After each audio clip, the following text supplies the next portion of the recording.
110 مهاجر تاجیک در دهه شوبینی و رونج ادعا دارند که فریب کارفرما را خوردند. آنها 3 ماه پیش برای سیبچینی از تاجیکستان به اینجا آمدند.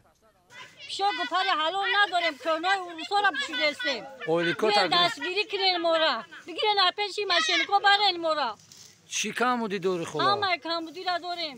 اولیکو تا دادا؟ اولیک در 3 ماه 10,000 موند دیا. ای بانک ها قرض داریم. کولکم در دوشنبه گشنم تاشلا.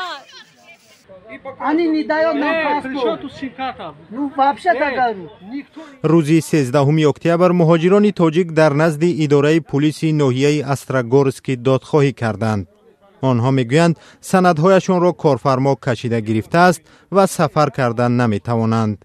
پلیس محلی گفت که شکایت مهاجران را تحقیق میکنند.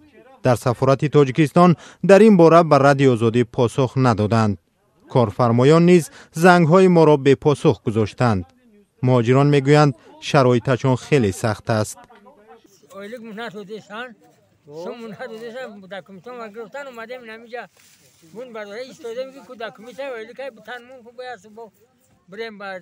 همین گرمی و نرمی باید جاخم نبزنیم برای 3-4 ماشین اینجا آمدیم نه پلات دیم نه پاسپورت نه هیچ 2000 گرفتم در زیما همو ایجورا اینا 4 ماشین اسیر داریم مرا 18000 قرضور کاگیان سال کوچا سوی برو مونه اینم کاگا اینا هم اینا میجا اینا بیش از 100 مهاجری کارجوی تاجیک آخر ماه ایول به شهر ورونج برای سیبچینی جلب شدند.